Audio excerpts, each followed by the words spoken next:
Bueno, el trabajo o el estudio que hemos realizado tanto Pablo como yo consiste en la influencia del entrenamiento en la fuerza explosiva y la velocidad de un equipo profesional y otro amateur, pero dentro de un mismo club de fútbol.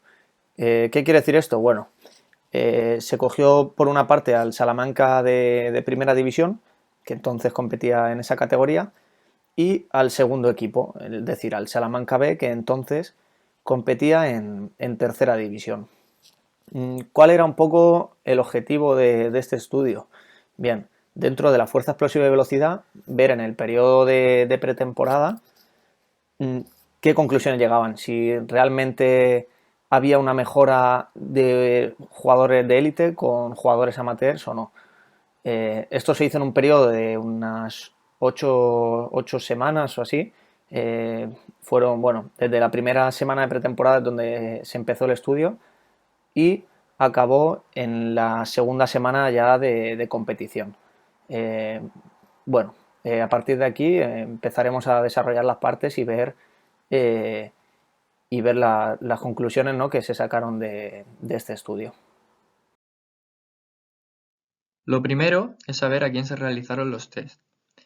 Se les realizaron a dos equipos, que fue a un equipo de primera división, que fue el Salamanca, y a un equipo de tercera división, que fue el Salamanca B. El estudio constó de 38 futbolistas, de los cuales 20 eran profesionales, los que jugaban en el Salamanca, y 18 eran amateurs, que son los que jugaban en el Salamanca B. Bien, la primera cuestión, ¿no?, que nos hacemos dentro de lo que viene a ser el estudio, precisamente es el por qué lo realizamos, ¿no? Bueno, hay, digamos que, dos causas principales y bueno, la primera de ellas es porque el fútbol lleva una tendencia de gestos rápidos y explosivos y sobre todo su evolución, ¿no? Quizá antes era un juego más lento, un juego donde el jugador técnico destacaba más, pero hoy en día se ha vuelto todo tan táctico y tan físico que prima el jugador físico, ¿no? En este sentido, el jugador que haga gestos rápidos y explosivos, incluso que sea capaz de mantenerlos o repetirlos el mayor número de tiempo posible. Por ello, bueno, la evolución a ese juego más rápido y por poner un ejemplo actual, pues la irrupción de Marco Llorente en el Atlético de Madrid, ¿no? Es ese jugador ahora mismo diferencial, ya que la técnica quizá no es tan importante por el juego tan táctico que ha evolucionado. Por otra parte, eh, esto obviamente exige una mayor intensidad en el físico y la capacidad de repetir estas acciones el mayor número de veces posible, ¿no? Al final, bueno, obviamente todos podemos hacer un esfuerzo explosivo y rápido, pero no todos podemos ser capaces de mantener y hacer un esfuerzo tan grande detrás de otro, ¿no? Para ello hay que estar bien preparado y, y bueno, es una de las cuestiones que el grupo de cuerpo técnico y preparadores físicos, sobre todo en este caso, se planteaban eh, para mejorar o ver si realmente el primer equipo eran atletas y mejoraban a los amateurs. Para continuar, Vittori considera que la velocidad es una capacidad derivada de la fuerza, y considera que la fuerza es la cualidad que determina la velocidad de desplazamiento de los cuerpos. En ocasiones se asocia la pérdida de fuerza con la pérdida de rapidez. Bueno, en la siguiente diapositiva vamos a explicar el material y el método que se utilizó para el estudio de la fuerza explosiva y la velocidad en los jugadores, ¿no? Esto se realizó en una misma sesión de entrenamiento, se realizaron 3 test diferentes por 3 repeticiones cada uno, después de una explicación y simulación del cuerpo técnico en este caso para que no quedase ninguna duda. ¿Qué quiere decir esto de 3 test diferentes y 3 repeticiones? Bueno, se utilizaron 3 test. El primero, el test de Bosco, el segundo, el test de Abalakov, Y por último el test de carrera de 50 metros con células fotoeléctricas. Los dos primeros consisten en unos test de salto vertical que están más orientados a la fuerza explosiva, y el último sí que tiene que ver más con la velocidad, y estas células fotoeléctricas son unos sensores que se ponen a 20, 30, 40, 50 metros, que cuando el jugador pasa por ellas lo detecta y se ve la velocidad a la que pasa, ¿no?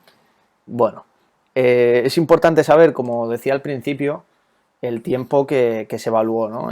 Se empezó la primera semana de pretemporada y se acabó en la segunda semana de competición, dando un margen en total como de unas 8 semanas. Obviamente había que dar un margen, no podía ser en una semana porque las mejoras no iban a ser significativas. Se dio ese tiempo y bueno, se llevó a cabo las conclusiones que Pablo explicará en la siguiente diapositiva. Y estos son los resultados que arrojó el estudio. La tabla de la izquierda pertenecen a los resultados del primer equipo y la tabla de la derecha son los del segundo equipo. Como vemos, los resultados de salto vertical y velocidad al iniciarse la pretemporada no son diferentes estadísticamente entre el primer y el segundo equipo. El SJ y el RJ15 son ligeramente superiores en el primer equipo, mientras que el CMJ y el ABK son mayores en el segundo equipo. El primer equipo también presenta mejores valores de V050, V020 y V máximo que el segundo equipo. Bien, en la siguiente diapositiva vamos a ver un poco un gráfico de barras, ¿no?, del test de Bosco y la carrera de velocidad sobre los 50 metros. Por una parte tenemos la primera tabla, la comparación de los profesionales amateurs en pretemporada, y por otra parte tenemos los profesionales amateurs en temporada, ¿vale? Bueno, si nos fijamos bien, la línea negra oscura que marca el inicio hacia adelante tiene que ver con la altura, y las barras que van en orientación hacia abajo tiene que ver con la velocidad, ¿vale? Como veis, se diferencia el gris oscuro de profesionales y el blanco de amateurs. Dentro de ello, bueno, hay diferentes variaciones en los test, como el SJ, el CMJ, que tienen que ver con el test de Abalacó, el test de Bosco, y luego tenemos también en 50 metros, en 20, etcétera, que son derivados de la velocidad. Bueno, como podemos observar en cuanto a pretemporada, sí que es verdad que la tendencia es muy igualitaria de las dos. No existen diferencias significativas ni entre profesionales y amateurs. De hecho, bueno, hay momentos en los que los amateurs están por encima de los atletas de élite y viceversa. Y si nos fijamos bien, en la velocidad en pretemporada pasa lo mismo. Prácticamente están igualados. Bueno, así llegaron los deportistas. Si hacemos la comparación con la temporada, pues quizá sí que vemos que la mejora, los deportistas de élite han mejorado ligeramente a los deportistas amateurs. En velocidad se mantiene igual, por lo tanto, digamos que las conclusiones son que la velocidad puede ser algo innato y muy difícil de mejorar, pero esa fuerza explosiva, ¿no?, en el test de salto sí que se puede mejorar bastante, pero aún así vemos que la diferencia es mínima entre profesionales y amateurs. Bueno, estas son un poco las conclusiones que se sacan de los siguientes test. Las conclusiones que podemos sacar de este estudio es, en primer lugar, que en los dos equipos hay mejoras en la fuerza explosiva y en la velocidad.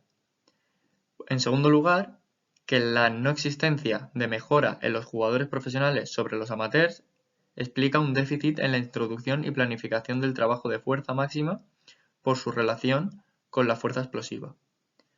Y en último lugar, los protocolos más sensibles en cuanto a la fuerza explosiva son el ABK y el RJ15, mientras que la velocidad es el CO 20 metros. Para concluir el estudio, ¿no? Hemos hecho un poco una reflexión sobre ello y hemos llegado a lo siguiente, ¿no? Que en lo que comentaba antes, más o menos, que en el fútbol actual, tan táctico y estudiado en todos los aspectos, a nivel táctico, técnico, cómo se comportan los equipos en ataque, en defensa, en transiciones, el apartado condicional, es decir, el físico de los jugadores, puede llegar a ser diferencial, ¿no? El fútbol requiere obviamente esfuerzos explosivos y rápidos, así como tener la capacidad de hacer esfuerzos explosivos continuos y, como decíamos antes, y tener la capacidad de repetirlos, no hacer ese esfuerzo y ya recuperar 15 minutos, no. El fútbol es un deporte anaeróbico y en todo momento se realizan esos esfuerzos explosivos y continuos. Y bueno, sí que es cierto que bueno, este estudio se hizo en el siglo pasado, hace bastante tiempo, eh, y sí que notamos que desde la fecha del estudio a día de hoy ha habido un gran cambio y una evolución en la introducción y planificación de la fuerza de las pretemporadas, ¿no? Antiguamente, bueno, sí que se trabajaba, pero ¿realmente se trabajaba bien? ¿O habían la tecnología que hay ahora para trabajarla como es debido? Eh, ¿O quizás se le da más importancia a la técnica y a la táctica y no al aspecto condicional? Obviamente estamos hablando de élite. Nosotros, bueno, con los que somos amateurs, los que trabajamos con chavales de la base, pues no tenemos ni días ni tiempo para trabajar, para dedicarle tanto tiempo a esto. Pero obviamente hoy en día la fuerza es algo que se introduce prácticamente todos los días, antes de las sesiones o a mitad. Y antiguamente, bueno, como decía el estudio, se trabajaba a lo mejor dos días a la semana, tres como mucho, y eso era algo muy poco, y de hecho esa es una de las conclusiones del estudio, ¿no? Que no era suficiente y quizá el error no era que no se trabajaba bien, sino que no se trabajaba el tiempo necesario. Eh, bueno, pues esta es un poco la reflexión y con esto terminamos lo que es el estudio. Espero que os haya servido y cualquier cosa, pues nos la hagáis llegar para mejorarla.